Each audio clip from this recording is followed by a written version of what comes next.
Oh, well, hey, B. It's Jamie. That's me here. Welcome back to my channel, honey. Let's go ahead and get into the latest episode of Real Housewives of Potomac. Child, let's talk about this mess.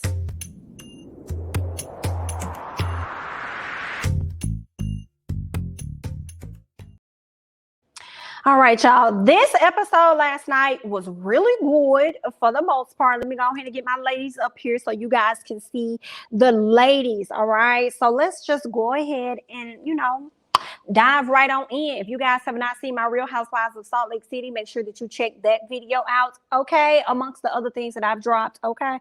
So anyway, let's go ahead and talk about it. So Candiace, she at the house, right? Her mom happens to come over and visit. When her mom comes over, she's checking everything, questioning everything. Are you going to keep this sofa? Are you sure this is the sofa that you want? Okay, you want to put candles or lamps or something? Let me sit back. Let me see what that looks like.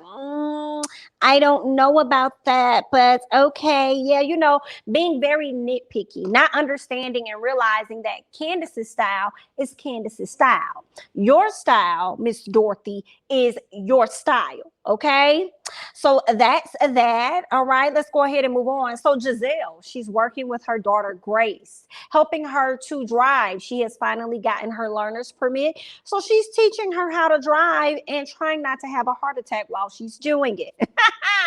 Okay, so that's what they're doing. She's really having a tough time, but I think that Grace is she gonna learn. Okay, it's just something you got to do over and over, repetitive. Okay, until you finally get it. Okay, so don't give up on her yet. All right, y'all didn't give up on her when it took her so many times to get that permit, so don't give up on her now. All right, just keep working at it. Now we get to Mia. Mia is with her man and them kids. Okay, she decides to give her mother a FaceTime call to check in on her, because y'all know they had to sit down, and Mia is at a place where she really wants her relationship with her mom to get a bit more better than what it is. So she's definitely trying, right? So Mia says that she's still working on connecting with her mom and invites her out to ice cream with her and her children. So that's super cute. I'm sure those kids would love to do that, right? Mia opens up and lets us know that she actually has more siblings. She has an older brother, and then she also has two twins, or a set of twins, a sibling. She has a brother and a sister. They're both twins, right? But her mom happens to live with the twin sister. She says that her mom spends a lot of time with those kids, having to look after them and take care of things for the kids, because her mom actually lives with her sister. That's the thing. Right. So she lives with her sister, and she feels like her mom and her sister, Mia, feels like they have this type of codependency thing going on where they need each other. Right. But she also is a little, she feels away. I don't know if it would be jealous or feeling left out, but she definitely feels away because she wants that type of relationship with her mom, where her mom can come and hang around her and be around the kids. And I feel like that's possible. Now, Mia, it may be that y'all have to schedule some time to where your mama can be at your house for like a week, right? And she can spend that time with you, your kids, and all of that, while her sister over there figure out the stuff going on with her kids. I don't know the ages, but I'm sure you guys can work some stuff out, right? So Mia also goes on, once she wraps that call up with her mom, she wants her mom to let her know when her schedule is free so they can get together. Because like I said, her mama does a lot of looking after her sister's kids, because her sister is single. She doesn't have a maid or anything, so her mom has to step in and help out. So Mia decides to go and talk to her husband. So while she's talking to her husband, she tells him about Candiace's video shoot that's coming up, and how Candiace's husband happens to be her manager.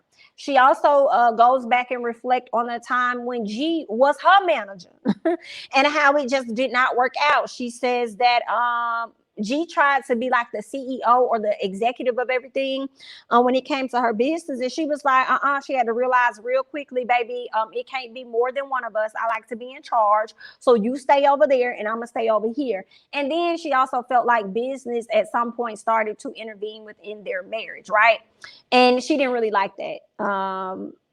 She just didn't like it, right? So she didn't appreciate that. So they decided to kind of like keep it separate, right? He's going to be in the relationship and just be her husband and not be her manager. So that's that. And I can't say that I disagree with Mia on that. I think that is smart. Like, I don't think that any husband should really be the manager, because of that. At some point, business is going to spill over, and when are you guys really just going to be able to enjoy each other in the pleasure? So I agree with Mia on that. Okay.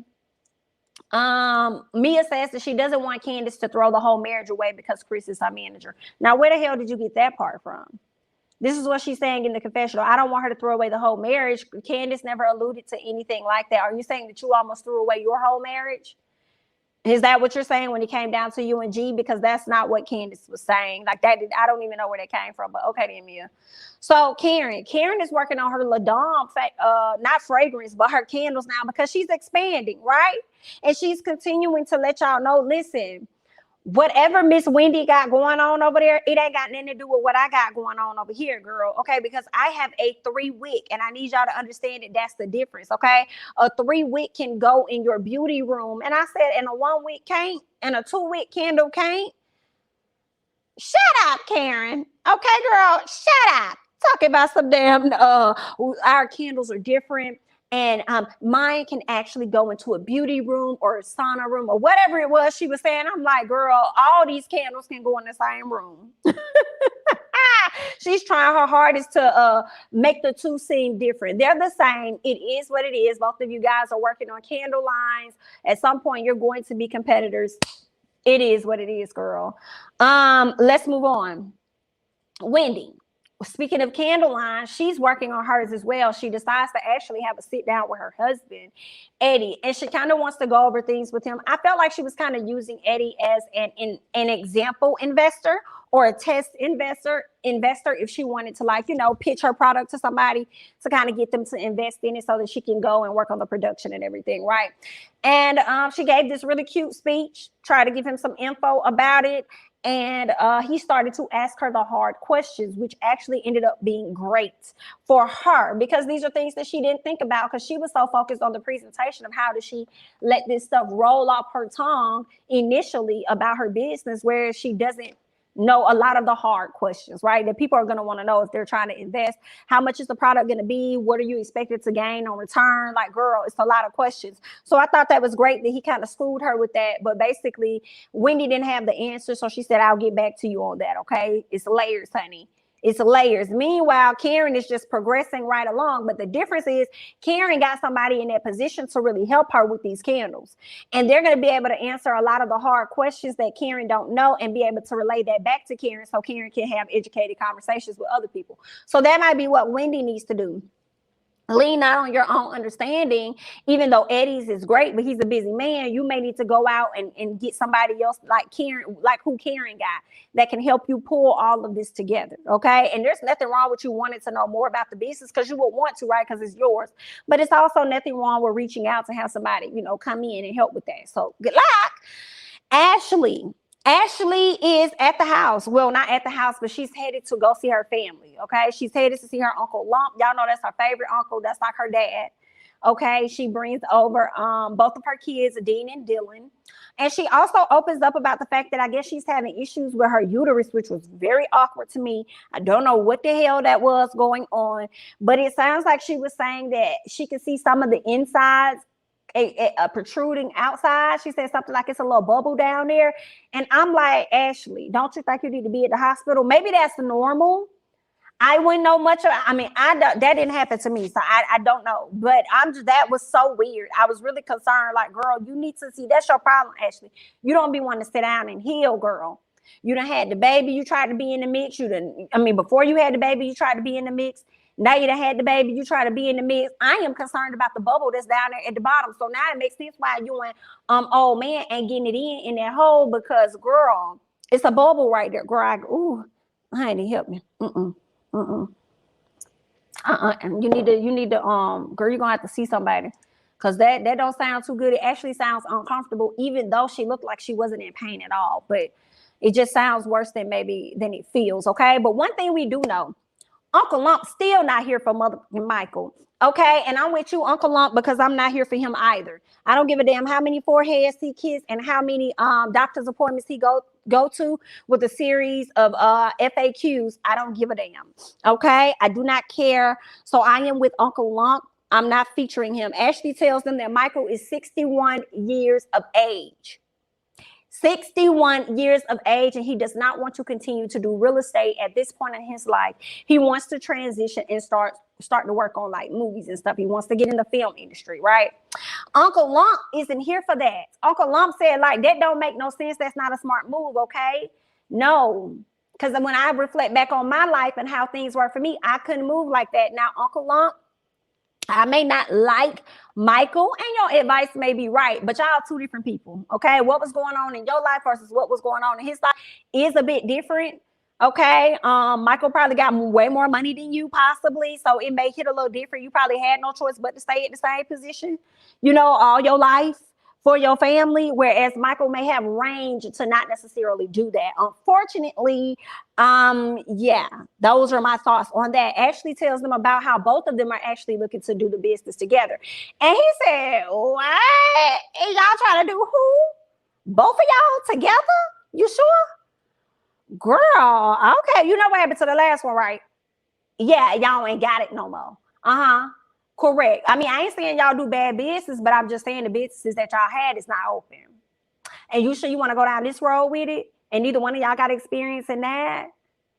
I mean, well, if that's what y'all want to do, I can only tell you about how it was when I was young. You know what I'm saying? When I was coming up, it didn't, you know what I'm saying? It didn't make sense. And you know what I'm saying? I mean, if that's what y'all want to do, good luck. Okay. That's how Uncle Lumpy is. He's not featuring it. Because y'all know last time they got into it about that damn restaurant, shortly after that, that restaurant ended up closing down, okay? So he's concerned about them going in business together. But ultimately, you could tell that whatever's going to make Ashley happy, fine, because they know Ashley going to do it anyway, because that's what she wants to do, okay? So that's that, right? Let's move on to Robyn and Juan, because they go to this place called Roll Up, which actually looked pretty dope. And I don't know if they have something like that here, but they probably do. But I think it's so dope. I do think it's a bit expensive, but girl, you know, if you bring it in the coins, you got to do what you got to do. So basically, it is a warehouse space where there's a lot of different, it's not really offices, but it's a lot of spaces where people house their products, right? They have a loading dock, all of that, where you can do your business out of this particular space. It's called Roll Up. Pretty dope, okay? In order for them to secure a spot there, it's going to run them between $1,700 and $2,000 a month, okay? She asked Juan, like, how does he feel about the $1,700 a month, like spending that? Number one, Juan feels like, girl, that's a lot of money. Number one, let's get that clear. All right. She says that they're already over budget when it comes to building their new home. And she says they're over budget by like $100,000. Okay. Now, Robyn, when they asked Robyn in the confessional about, like, you know, how is business going? What are you making? What are things looking like? You know, she started to kind of talk about her numbers and stuff, but then she also says that she had to go back and check her receipts she had to go back and do recalculate some things. And I'm like, Robyn, you know, you're not good with receipts. You know, you're not really that great with money. For real, girl. So you need to keep up with all your receipts. You might have to hire a trustworthy accountant. I don't know who you need to get, because I understand that you were scammed by your friend one time before, but girl, you're going to have to get somebody that's going to help you keep up, okay? Because we don't want all of this to go to shits because you don't know how to manage things, right? So Robyn tells Juan, Robyn tells Juan that she wants him to start encouraging her, because of course he's on her head, like, you know, you can make it happen. I want you to dream big, like you really can do this, whatever. But then she also tells him, like, she likes when he encourages her, but she doesn't necessarily like his approach to things. So when it comes down to encouraging her, she wants him to take a different approach. And of course, he agrees to that. He's listening. He says, okay, you know, I can do that. I can switch up some things. I'll be better. And I'm like, we'll see how long that's going to last. Because Juan gives me like, he going to stay on your head, girl. I'm sorry. Juan is a coach all day long. He told her, girl, if you wanted me to be a bit more softer, you should have had a little girl. But they got the little boys. I'm like, okay, then I guess he keeps speaking on this little girl. But anyway, so Candiace is at rehearsal, because y'all know she about to do this video shoot. She got to get these dances down right. She's working on her routine, but she also says in the confessional that everybody will be there except for Miss Ashley, because Ashley did not make the casting call. Okay, it was too late. They ended up closing the casting, so Ashley could not be a part. Hilarious. Okay. She goes on to speak on how she wants to prove to a record label that she has that she can be serious or whatever. She wants to be taken serious. My thing is, especially after seeing all this Karen Civil stuff, girl, F these record labels, honey. Okay, you already got a great audience right now. I'm sure a good percentage of those individuals will be tuning into your music and stuff. So you probably just need to figure out the best way to just be independent instead of seeking an actual record label who really just be tying people up and shit. Okay, they tie y'all up, they get y'all in, they probably put y'all down for $1 million contract. We'll give you 10 or 20% of that right out the gate. You take that money and you owe all of that back. So anything they go get you a house, they go get this or that for you, whatever they go and get you, they gonna charge you for. And they not helping you put no music out so that you can pay their ass back, but you continue in debt to $1 million or however much you signed that contract for. Girl, if you're gonna do it, be very smart, be very strategic, make sure your attorneys are reading and that you get what it is that you want, should that be the case. But if you want to operate independently, I think there are a ton of people out here operating independently and making good money from it. Okay, there's that. So let's go ahead and move on. Okay, she FaceTimes Chris and she wants to make sure that they have cars, right? So there's a certain part of her video that's like all about the cars. It's extremely all about the cars. So that's very important. So she wants to make sure that they're good. And Chris is telling her like, of course we're good. I think you be forgetting who the hell I am to you. And she said, no, I think you be forgetting who the hell I am to you. And first of all, you're my manager. Okay, that means that you work for me. Let's be very clear about that. Okay. And so he tells her that he hasn't dropped the ball yet. Like, first of all, like, I haven't dropped the ball yet. So basically, give me room to make error first before you just be down my throat. Right. So it's the day of the video shoot, right? Skip down to the day of the video shoot. Mia arrives early. Okay. And she was wondering, like, girl, what's the next? Like, I'm here. Where is everyone? Like, is there a table for us? Like, girl, what is happening? And when they showed that tractor trailer riding through, I hollered. Okay. I thought that was the funniest ever. Because she's like, girl, what is this? And they just showed this tractor trailer just ride past. I'm like, Candiace, where the hell do you have these people, honey? Where do you have them? But I understand the ladies having concerns and being confused because they're not used to being a part of video shoots, man. That's what they be doing. They be having y'all all out in the boondocks. Sometimes it don't be all that amazing and extravagant of what you may think it is at times. So I just thought that was funny. What else happened? So Wendy pops out. She comes. Shortly after that, Gizelle walks up. They hugged each other, okay? Gizelle hugged Mia. She also hugged Wendy. But Gizelle went on to say that she's keeping her hater glasses on, and she's saying that she's going to tread lightly around Wendy. And I said, I'm sure Wendy actually wants you to tread like that. Be very careful when you're around her.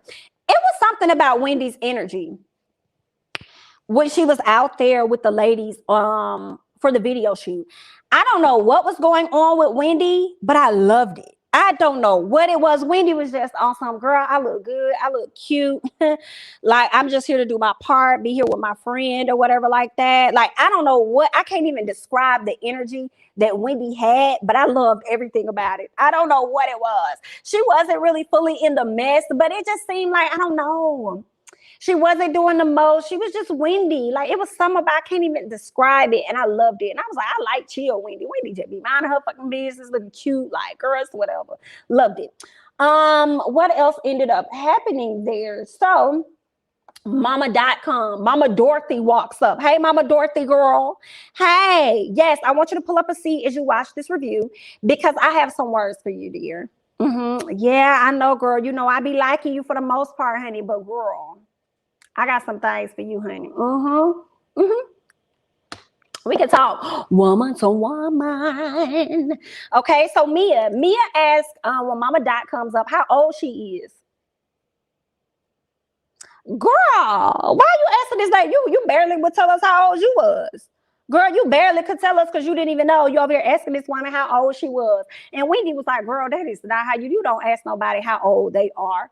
Okay, now I ain't really seen that wrong with it, but I also understood Wendy's point at the same time. And she was asking in an effort to compliment her, to say, like, girl, you look young, you look great, you know, but maybe she didn't have to ask her age to tell her, dang, you look young, you look like you about Candiace's sister. She could have said that, you look like you could be Candiace's sister or whatever. She could have complimented her without really asking for her age. So I understand why Wendy may have felt that it's rude, especially coming from her culture. She was like, girl, my mama would be like, excuse me, you want to ask my age? Don't worry about how old I am. You need to worry about how old you look. I said, come on, Wendy. Worry about how old you look. Girl, I said, honey, let me just go ahead and keep reading, girl. So Candiace finally arrives, and she I believe she was at another location filming, which is why she was a little late getting there.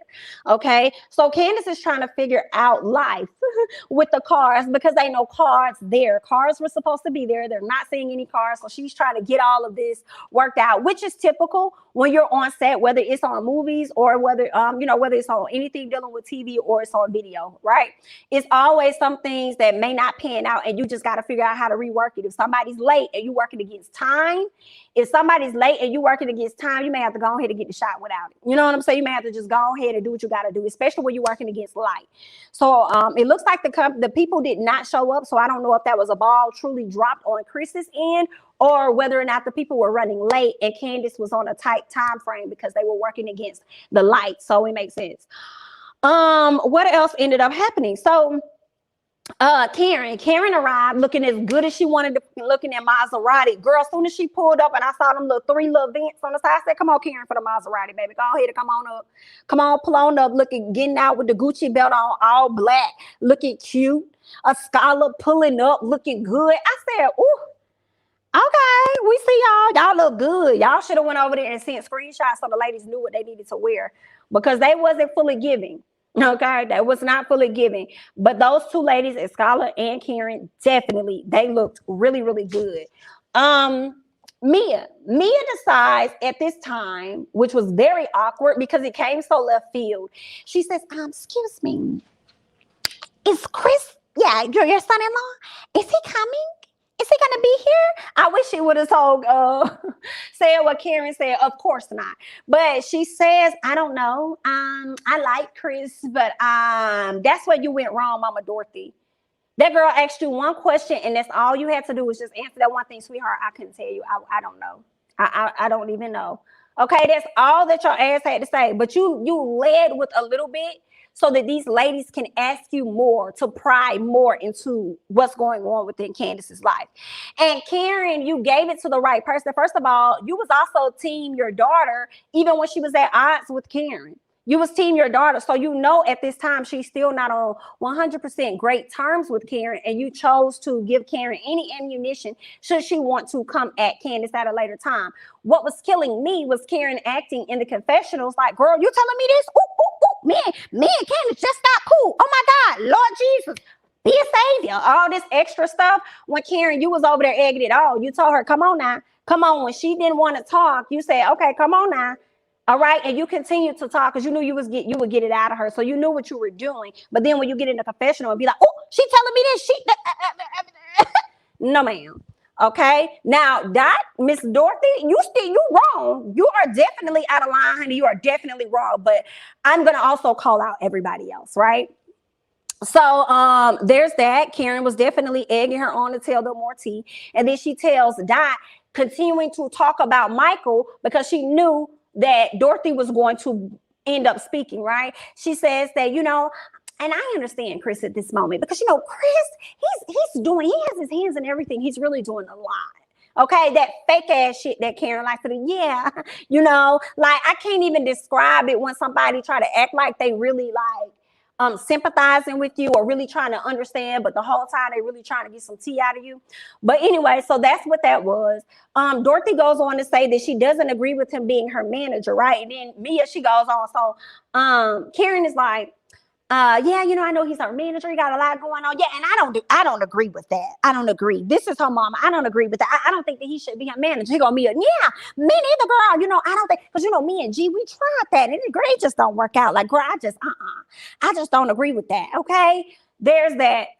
You were out of line, Miss Dorothy, and you were fake as hell to be sitting up there talking about that man to this woman's associates, some friends, okay, and associates that she go back and forth with on the show, giving them ammunition about what's going on in her marriage. You were out of line. You was wrong as fuck. If it had been you, you would not have appreciated it. So for you to tell your daughter's tea and then turn around and be talking about this man like a dog and then turn around and be like, hey, Chris, how you doing?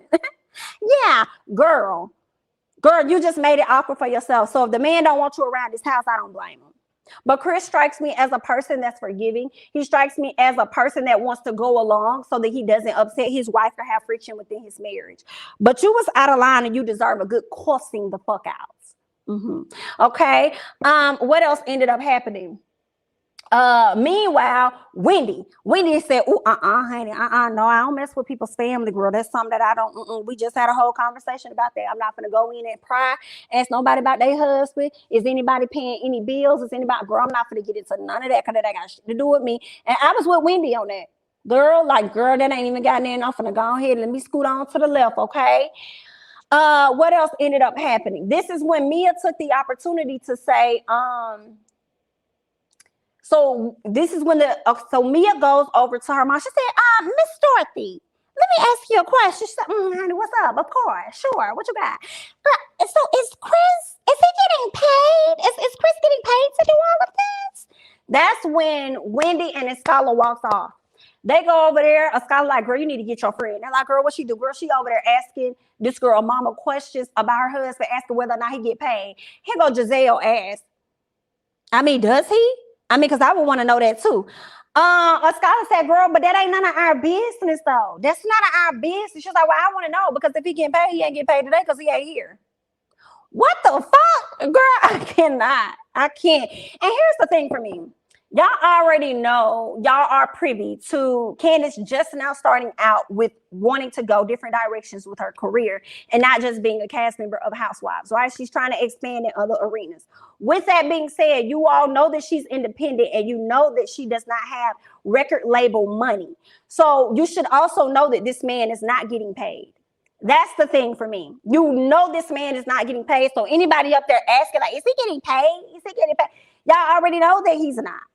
So that makes no damn sense to me. What else ended up happening?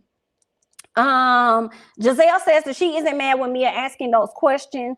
Mama Dorothy tells Mia, not officially, I don't think he getting paid anything, right? So what ended up happening is Wendy goes over to tell Candiace what was being said from Mia to her mother about Mia questioning her mom about whether or not her husband is getting paid. And if you wanted to know so much and so bad, Mia, why didn't you ask Candiace? Why didn't you just ask her, like, hey, are you paying your husband, to be your manager? Because Candiace has brought it up more than one time about her husband being her manager. You could have asked her, but you chose to ask her mom. Okay. So her mom goes on to speak against her daughter, to Karen, and says that she didn't expect him to quit his job after they got married and says that she thinks he wants to be a house husband. And then Karen is just like, girl, you telling me this? But Karen, you want to hear it because everybody else walked off, yet you chose to stay. Karen in the confessional, as I've already mentioned, acting like she didn't want the information, but she stuck around enough to hear it. Everybody fake as hell, right? Everybody fake as hell. My thing is with Miss Dorothy, what is your fucking issue with Candiace? What are you jealous about when it comes to your daughter? That you feel the need to share information about her life with people that she's been at odds with. That makes no damn sense. And then you come to her house, you chastise her about her house. It's like you always ridiculing her about something. So what is your issue with your daughter? That's what I want you to come out and talk about, because it seems like you envy your own daughter, and I'm not understanding. As much as you may love your daughter, you think she's great, she's amazing, whatever you want to say. She's ambitious, all this other great stuff you want to say about your daughter. She's successful, whatever you want to say. What is it that you envy about her, though? That's the thing for me. Okay. What else did I write? Because you definitely be picking apart her life, and that's what I don't be understanding. What else? Her mom is over there also speaking down on her husband, Chris. She's speaking down on Chris, and she's talking down to him to Robyn. Robyn decides to take this conversation, to take from the conversation with Dorothy. Robyn takes from the conversation, could Miss Dot be paying the mortgage still? Oh my God, girl. I know Miss Dot, not Miss Dot. Is Miss Dot still paying Candiace's mortgage at the new place? Robyn, you would want to be the last person to discuss finances and mortgages. Okay? You will want to, excuse me, IRS, excuse me, not who's there, the IRS. Does Robyn owe another $90,000 this year? Well, we know she doesn't know how to keep up with her receipts. Okay, so we wasn't sure. Well, she was over here talking about somebody else's finances and who's paying bills. So I just wanted to make sure. Okay, so we'll find out at the top of next year. Okay, grades, girl, because you staying over here in somebody else's tea and what's going on with them. So make sure that you don't owe no money for that business, that house that you're building, and anything else, okay? Make sure you're keeping up with your receipts while you all over here in her pocket and then want to allude to the fact that her mama's still paying bills over there at that house. And this is what kills me. Everybody be acting like Candiace is not a member of Real Housewives of Atlanta, like she not making hundreds of thousands of dollars to be able to afford her home. That be the gag for me. And girl, I just can't. That's why it goes back for me, Miss Dorothy. I do think that Mia was out of line to ask those questions, but I also feel like Gizelle was wrong for wanting to know, especially when you don't want to share information on your own.